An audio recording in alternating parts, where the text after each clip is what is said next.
Di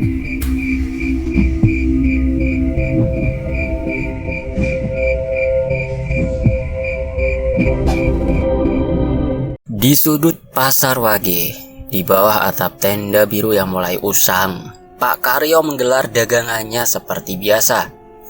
Ia adalah pedagang buah yang sudah bertahun-tahun berjualan di pasar ini. Orang-orang mengenalnya sebagai sosok yang jujur dan ramah, selalu menawarkan buah terbaik dengan harga yang wajar. Pagi itu, seperti biasa, lapaknya ramai. Mangga harum manis, pisang raja, jeruk bali, dan salak pondoh tersusun rapi di atas meja kayu. Istri Pak Karyo, Bu Siti, sibuk membantu melayani pembeli. Senyum mereka merekah setiap kali pelanggan memuji buah-buahnya yang selalu segar. Namun, di seberang lapak, seseorang menatap mereka dengan pandangan penuh kebencian. Sarman, pedagang buah yang lapaknya semakin sepi, menggertakkan giginya. Sejak beberapa bulan terakhir, dagangannya kalah bersaing dengan Pak Karyo. Para pelanggan lebih memilih buah dari lapak Pak Karyo yang lebih segar dan lebih manis. Sarman merasa tersisih dan terhina. Di bawah meja dagangannya, ia menggenggam sesuatu, sebuah kantung kain berisi benda-benda aneh. Matanya menyipit, bibirnya bergerak pelan seolah menggumamkan sesuatu. Hari itu, setelah pasar sepi, Pak Karyo dan Bu Siti pulang ke rumah mereka yang sederhana di pinggir desa. Mereka hidup cukup nyaman, meskipun sederhana. Rumah mereka memiliki kebun kecil di belakang, tempat mereka menyimpan buah-buahan sebelum dibawa ke pasar. Malam itu, saat Pak Karyo sedang duduk di beranda, menikmati secangkir kopi, tiba-tiba angin bertiup kencang. Lampu di depan rumah berkedip-kedip sebelum akhirnya padam. Suasana menjadi gelap dan mencekam. Dari kejauhan, terdengar suara langkah kaki, seperti seseorang berjalan menyeret sesuatu. Pak Karyo menajamkan telinganya. Suara itu terdengar semakin dekat. "Loh, siapa itu?" gumamnya sambil berdiri. Ia mencoba menerawang ke dalam gelap, tapi tak melihat apa-apa. Hanya ada pepohonan yang bergoyang tertiup angin. Namun, saat ia hendak masuk ke rumah, matanya menangkap sesuatu di sudut kebun. Sosok perempuan tua berambut putih, mengenakan kain lusuh, duduk diam di antara tumpukan buah. Wajahnya pucat, matanya kosong, menatap Pak Karyo. Pak Karyo tercekat. "Bu, jenengan siapa nggih?" tanyanya terbata-bata. Perempuan itu tidak menjawab. Ia hanya tersenyum tipis. Tapi senyum itu terasa mengerikan. Perlahan, tubuhnya mulai memudar, menghilang dalam kegelapan malam. Pak Karyo tertegun. Ia merasa bulu kuduknya berdiri. Mungkin aku cuma capek, gumamnya mencoba meyakinkan dirinya sendiri.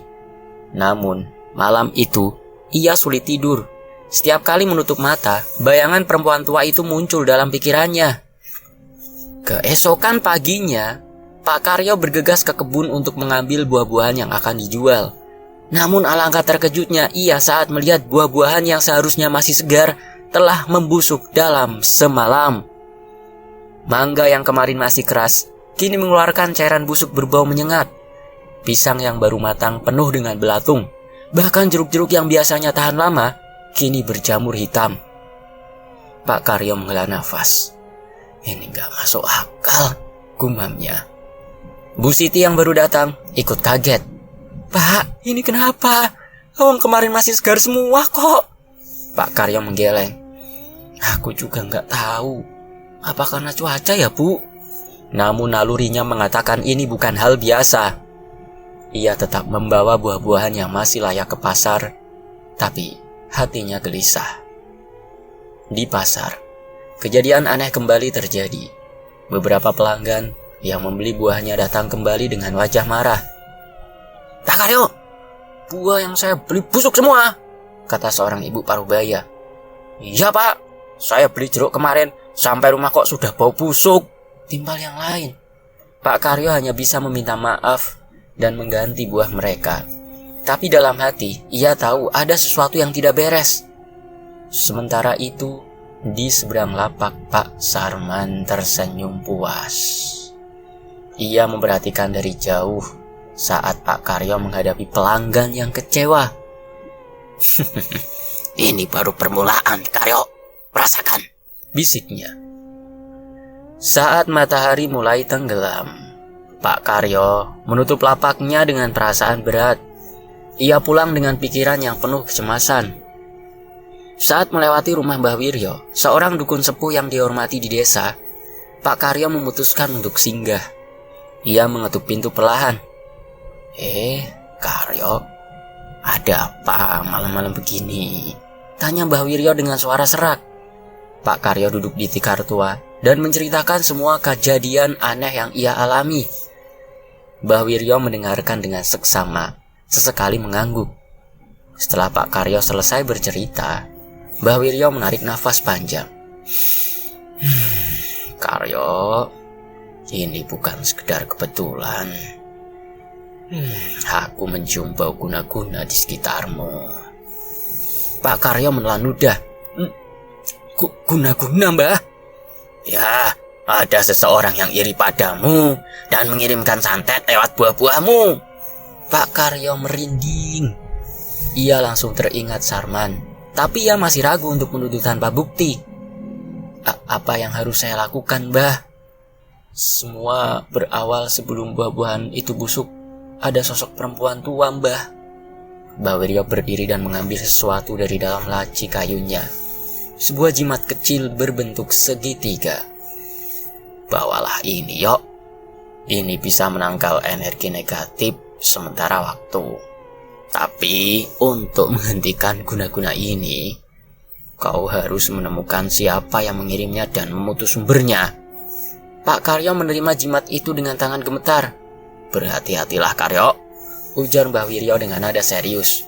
Orang yang mengirim guna-guna ini pasti punya dendam yang dalam dan sudah mengenalmu lebih dalam.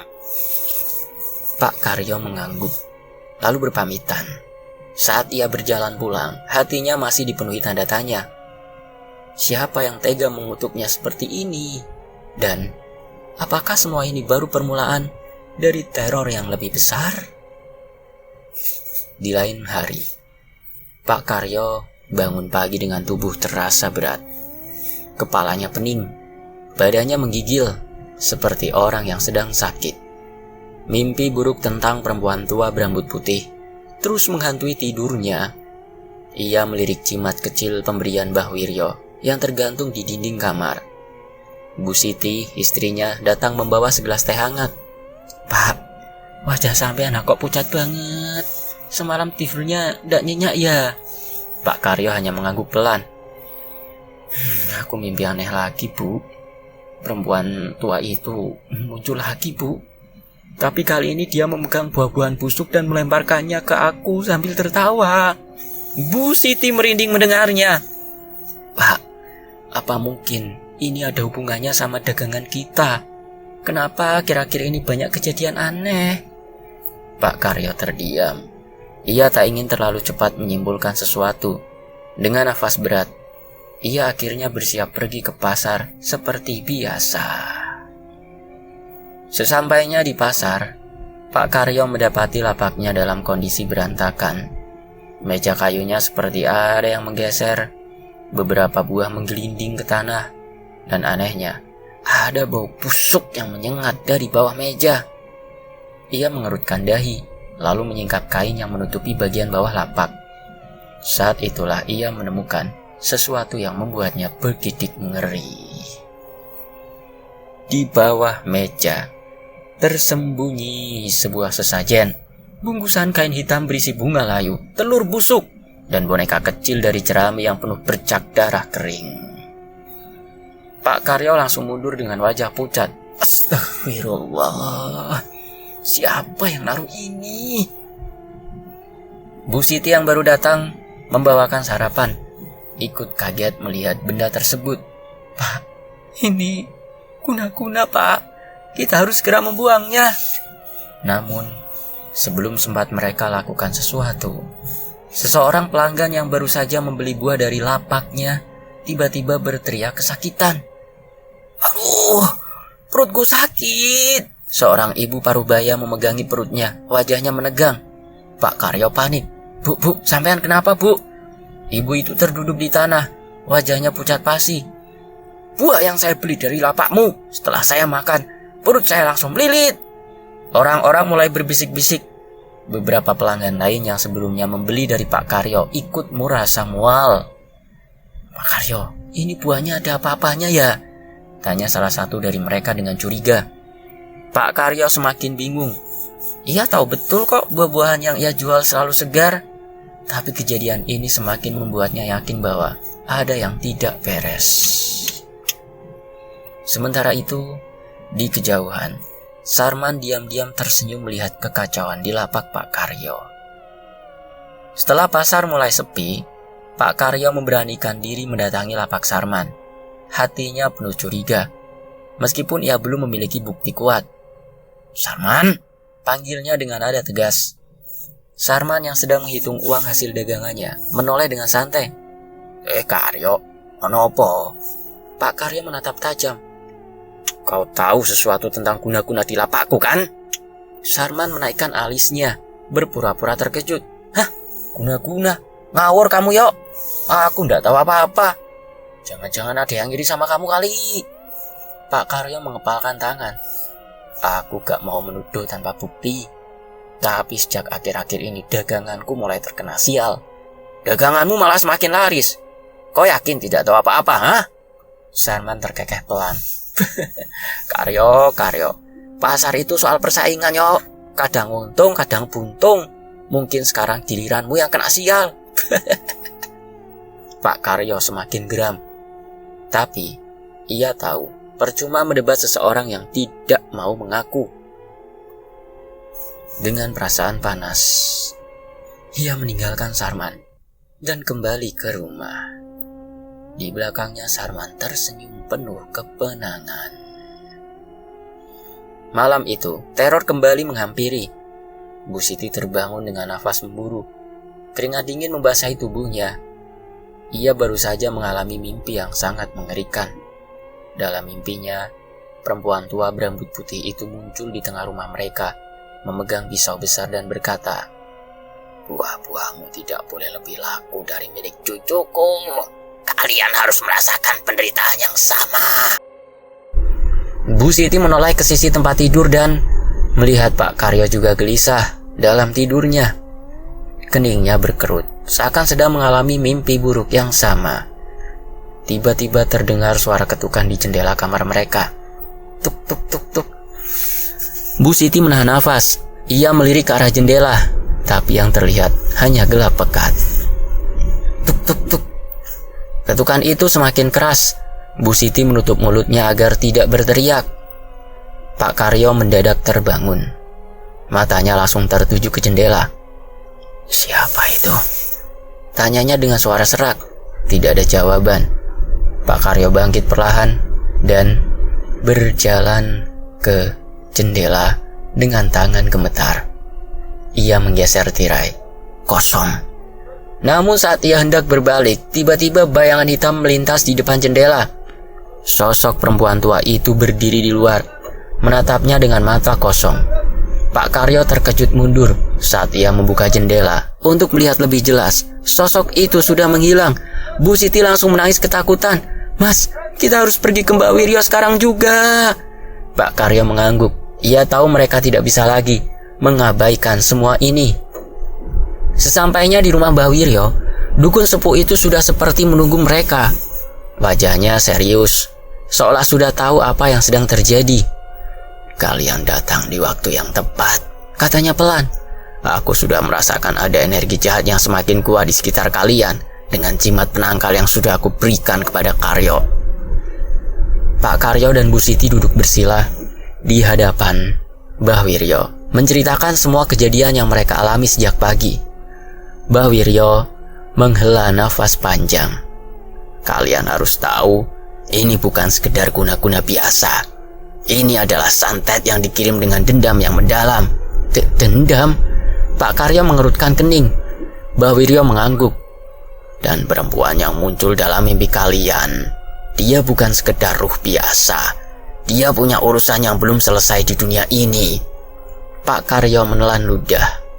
Mbah, siapa sebenarnya dia, Mbah? Mbah Wiryo terdiam sejenak, lalu berkata dengan nada berat.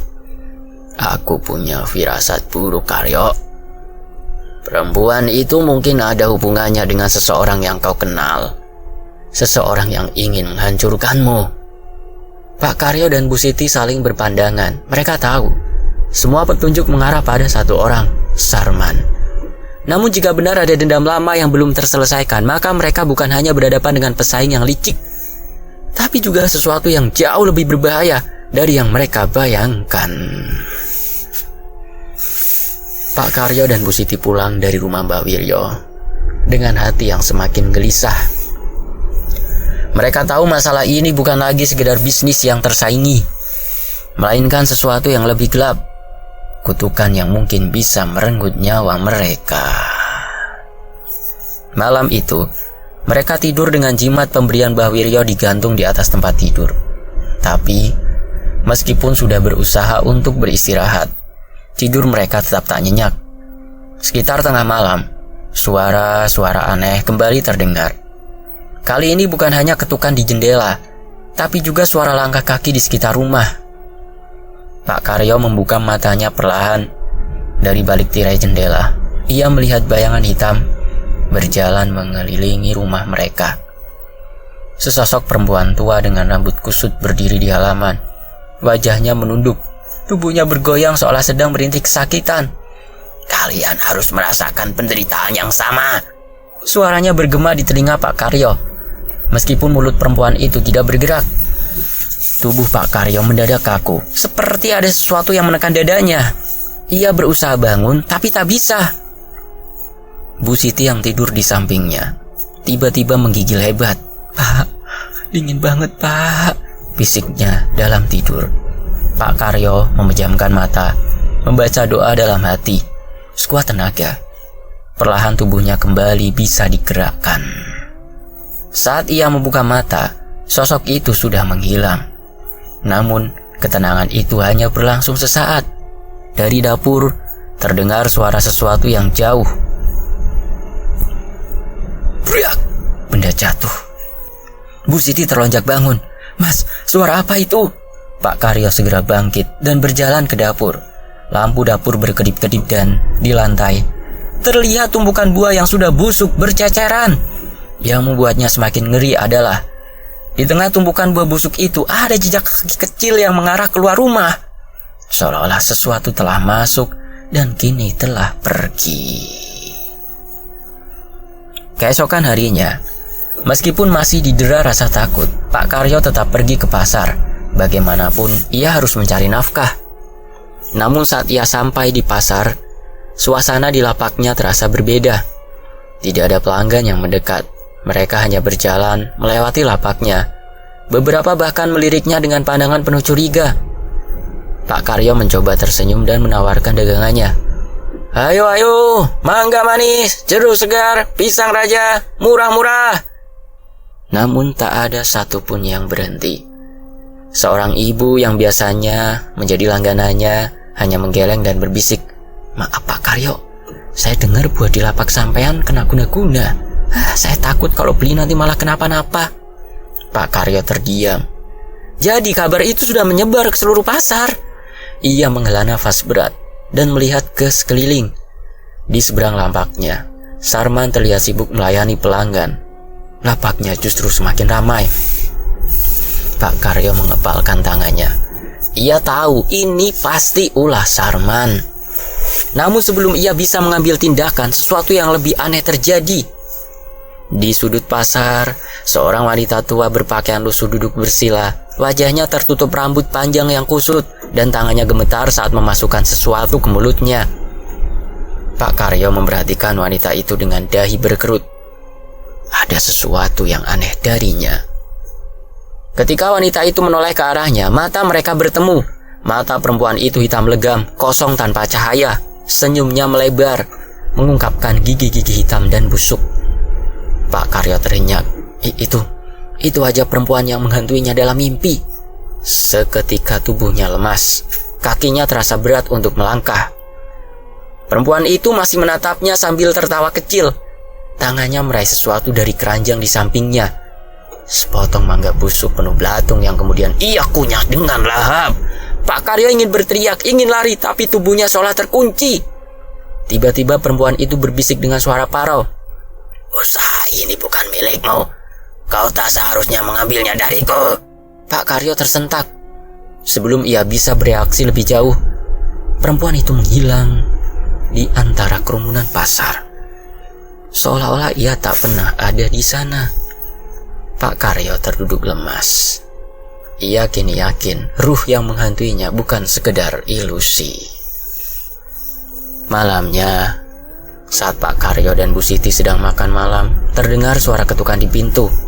Duk, duk, duk, duk. Pak Karyo menoleh ke Bu Siti. "Siapa, Bu?" Bu Siti menggeleng. "Pak, aku takut, Pak." Pak Karyo bangkit dan membuka pintu perlahan. Tak ada siapapun di luar. Namun di depan rumah ada sesuatu yang membuat darahnya berdesir. Seekor ayam hitam mati tergeletak, darahnya masih segar mengalir ke tanah. Di sampingnya sebuah kertas kusut bertuliskan huruf-huruf Jawa kuno yang tidak bisa dibaca oleh Pak Karyo. Bu Siti menutup mulutnya dengan ngebentar. "Pak, ini peringatan, Pak." Pak Karyo merasakan keringat dingin mengalir di punggungnya. Mbah Wiryo benar, ini bukan sekedar guna-guna biasa. Ini adalah santet yang dikirim dengan dendam mendalam. Dan jika mereka tidak segera menemukan siapa yang mengirimnya, nyawa mereka mungkin taruhannya. Sementara itu ketegangan semakin meningkat. Apakah Pak Karyo akan mencari tahu lebih jauh siapa perempuan tua itu? Dan apakah Sarman benar-benar ada di balik semua ini? Atau ada sesuatu yang lebih besar sedang mengintai mereka? Di lain waktu, malam itu Pak Karyo duduk termenung di beranda rumahnya. Hujan rintik-rintik turun, membasahi tanah pekarangan yang masih meninggalkan bekas darah ayam hitam yang ia temukan sore tadi. Pikirannya penuh dengan berbagai pertanyaan. Siapa sebenarnya perempuan tua yang terus menghantuinya? Apa hubungannya dengan Sarman? Dan mengapa dendam ini begitu kuat hingga mengancam nyawanya? Bu Siti duduk di sampingnya, menggenggam tangannya dengan cemas. "Pak, kita harus cari tahu asal mula semua ini. Kalau tidak, kita nggak akan pernah tenang," katanya lirih. Pak Karyo mengangguk. Ia tahu hanya ada satu orang yang bisa memberikan jawaban. Pagi-pagi buta, Pak Karyo dan Bu Siti pergi ke rumah Mbah Wiryo. Saat mereka tiba, lelaki tua itu sudah menunggu di serambi rumahnya, seolah tahu mereka akan datang kembali. "Aku sudah menunggu kalian," kata Mbah Wiryo dengan suara berat. Pak Karyo dan Bu Siti duduk di lantai, bersila di hadapannya. "Mbah, saya ingin tahu siapa perempuan yang menghantui saya, Mbah. Apa dia ada hubungannya dengan Sarman?" Mbah Wiryo menghela nafas panjang. "Aku sudah menelusuri jejak energi yang mengganggumu, dan aku menemukan sesuatu. Perempuan yang kau lihat itu adalah Nyai Ranti." Pak Karyo mengernyit. Siapa Nyai Ranti?" Mbah Wiryo menatap mereka dengan serius. "Dia adalah nenek Sarman. Dulu dia dikenal sebagai dukun hebat di desa ini. Banyak orang datang.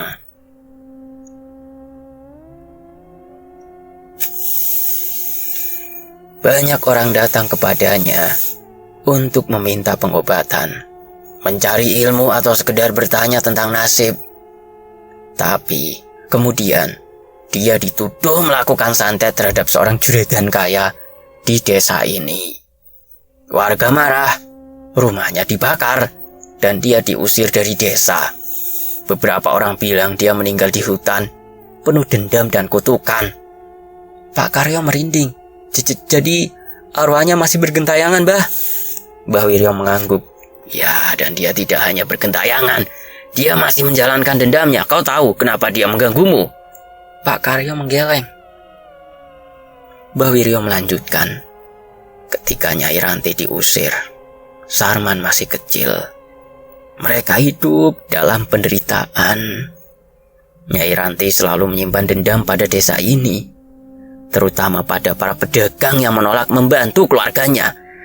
Dia bersumpah akan membalas dendam kepada siapapun yang menghalangi keturunannya untuk sukses. Pak Karyo tercekat. Jadi aku dianggap sebagai penghalang Sarman? Mbah Wiryo menatapnya dalam-dalam. Bukan hanya dianggap, kau adalah targetnya. Malam itu setelah kembali dari rumah Mbah Wiryo, Pak Karyo dan Bu Siti merasa sedikit lebih tenang. Setidaknya kini mereka tahu siapa yang mengganggu mereka. Namun, ketenangan itu tak berlangsung lama. Saat mereka hendak tidur, terdengar suara gemertak di atap. Seperti ada sesuatu yang berjalan di atas genting. Duk, duk, duk. Pak Karyo menahan nafas. Bu, sampean dengar itu, Bu? Bu Siti menggigit bibirnya. Aku takut, Pak. Tiba-tiba suara itu berpindah ke jendela kamar. Dari balik tirai, terlihat bayangan sosok perempuan berambut panjang yang berdiri diam di luar. Bu Siti mencengkram lengan suaminya. Pak, dia ada di sana, Pak. Pak Karyo meraih jimat pemberian Mbah Wiryo dan menggenggamnya erat. Ia melangkah maju dan menarik tirai dengan cepat. Namun yang ia lihat bukanlah sekedar bayangan. Nyai Ranti berdiri di luar. Wajahnya setengah hancur dengan mata hitam kosong.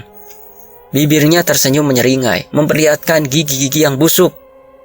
Usaha ini bukan milikmu, kau harus pergi. Saat itu terdengar di kepala Pak Karyo tanpa perempuan itu menggerakkan bibirnya. Suara itu seperti itu. Tiba-tiba, lampu kamar berkedip-kedip. Udara di dalam ruangan menjadi panas. Pak Karyo berusaha membaca doa tapi lidahnya terasa keluh. Bu Siti berteriak histeris saat tubuhnya terasa ditarik oleh kekuatan tak kasat mata. Ia terjatuh ke lantai, mencakar-cakar udara seolah ada sesuatu yang menyeretnya. Pak Karyo mencoba menarik istrinya tapi tubuhnya seperti terpaku di tempat. Saat itulah suara Mbah Wiryo terdengar dari luar rumah. Pergilah kau, arwah penasaran. Tempatmu bukan di sini. Tiba-tiba suara jeritan panjang menggema. Sosok Nyai Ranti menghilang dalam angin malam. Pak Karyo dan Bu Siti terjatuh ke lantai terengah-engah. Mbah Wiryo masuk ke dalam rumah dengan wajah serius. Kita tidak punya banyak waktu. Roh itu semakin kuat jika kita tidak menghentikannya sekarang. Dia tidak hanya akan membunuh kalian, tapi juga akan menghancurkan desa ini. Pak Karyo mengangguk lemah. Apa yang harus kita lakukan, Mbah? Mbah Wiryo menatap mereka tajam. Kalian harus menghadapi Sarman. Dia adalah kunci dari semua ini. Pagi harinya Pak Karyo bersama Mbah Wiryo mendatangi rumah Sarman. Sarman yang melihat mereka datang tampak gelisah. Ada apa kalian kesini? Tanyanya dengan suara bergetar. Pak Karyo langsung menatapnya tajam. Kau tahu kenapa kami datang, Sarman? Berhentilah berpura-pura. Sarman meneguk ludah. Aku gak ngerti maksudmu. Mbah Wiryo melangkahkan maju. Sarman, kau meminta bantuan arwah Nyai Ranti kan? Kau memanggilnya kembali dari alam kematian untuk menghancurkan Karyo. Sarman gemetar. Matanya mulai basah, seolah menahan ketakutan yang mendalam. Aku tak punya pilihan, katanya dengan suara bergetar. Aku cuma ingin usahaku berhasil. Aku gak tahu kalau Nyai Ranti akan semakin ganas. Pak Karyo mengepalkan tangannya. Sarman, gara-gara kau aku hampir kehilangan nyawa. Sekarang bagaimana caranya menghentikan ini? Sarman mengusap wajahnya, lalu berkata pelan. Ada satu cara, kita harus membakar barang-barang peninggalan Nyai Ranti yang aku simpan. Itu satu-satunya cara untuk menghentikan arwahnya. Pak Karyo dan Mbah Wiryo saling berpandangan. Mereka tahu ini akan menjadi malam yang sangat panjang.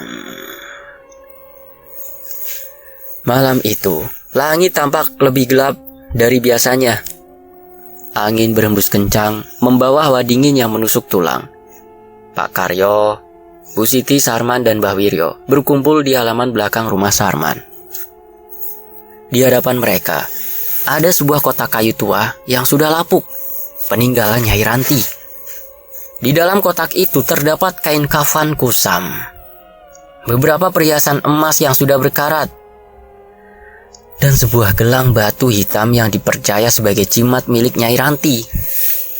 Mbah Wiryo menatap kotak itu dengan serius.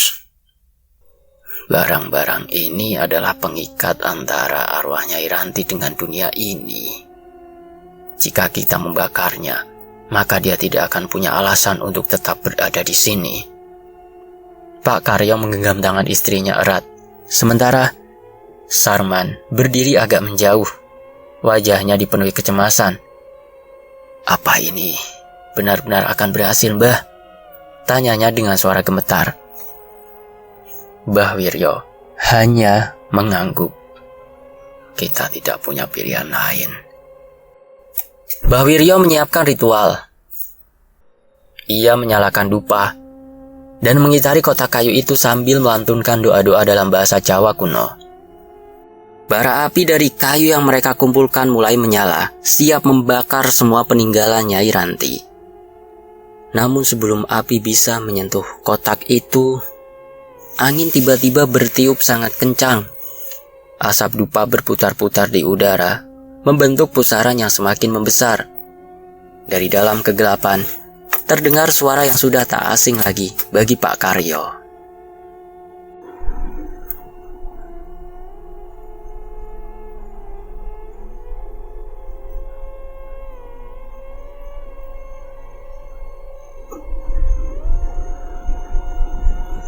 Kalian tidak bisa mengusirku. Pak Karyo merasakan bulu kuduknya berdiri. Dari sudut halaman, sosok Nyai Ranti muncul. Kali ini tubuhnya lebih mengerikan dari sebelumnya. Kulitnya menghitam, matanya penuh dengan kebencian, dan mulutnya terbuka lebar, mengeluarkan suara erangan yang menusuk telinga. Sarman mundur dengan wajah ketakutan. Nek, aku gak bermaksud. Aku cuma ingin daganganku sukses, Nek. Nyai Ranti menggeram, suaranya menggema. Kau memanggilku, tapi sekarang kau ingin menyingkirkanku? Tidak semudah itu, cucuku. Kalian semua harus merasakan penderitaanku. Tiba-tiba di tanah sekitar mereka bergetar. Api yang menyala mulai meredup, seolah-olah sesuatu menyedot energinya. Pak Karyo dan Bu Siti berpegangan erat, sementara Mbah Wiryo tetap berdiri tegak, mencoba mempertahankan ritualnya. Karyo, cepat bakar barang-barang itu, teriak Mbah Wiryo. Dengan tangan gemetar, Pak Karyo meraih kotak kayu dan melemparkannya ke dalam api. Saat api mulai membakar kain kafan dan gelang batu hitam, jeritan panjang menggema di udara. Nyai Ranti meronta-ronta, tubuhnya mulai menghitam dan berasap. Tidak, aku belum selesai.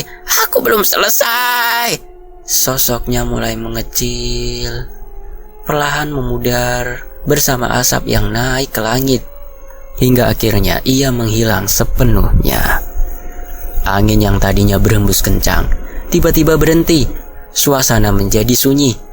Pak Karyo dan Bu Siti saling berpandangan, masih sulit percaya bahwa semua ini akhirnya berakhir. Sarman jatuh terduduk di tanah, wajahnya penuh keringat. Nenek, dia benar-benar pergi? Mbah Wiryo mengangguk pelan. Ya, dia sudah kembali ke tempatnya yang seharusnya berada. Sejak malam itu, kehidupan di desa kembali normal. Lapak Pak Karyo perlahan mulai ramai kembali, dan buah-buahnya tidak lagi membusuk secara misterius. Orang-orang desa berhenti membicarakan kutukan yang selama ini menghantui pasar. Namun Sarman tidak lagi berjualan. Ia meninggalkan desa beberapa hari setelah kejadian itu. Aku gak bisa tinggal di sini lagi, katanya kepada Pak Karyo sebelum pergi. Aku sudah berbuat kesalahan besar. Aku hanya ingin sukses, tapi aku malah menghancurkan segalanya. Maafkan aku, Karyo.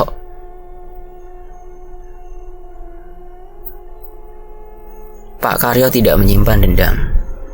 Semoga kau menemukan jalan yang lebih baik, Sarman, katanya dengan tulus. Sarman mengangguk dan pergi tanpa menoleh ke belakang. Beberapa bulan berlalu dan kehidupan Pak Karyo berjalan seperti biasa. Namun ada satu kejadian kecil yang membuatnya bertanya-tanya. Apakah semuanya benar-benar sudah berakhir? Selesai. Demikianlah sebuah kisah Sampai jumpa di kisah lainnya. Tetap di Fakta Sejarah. Wassalamualaikum.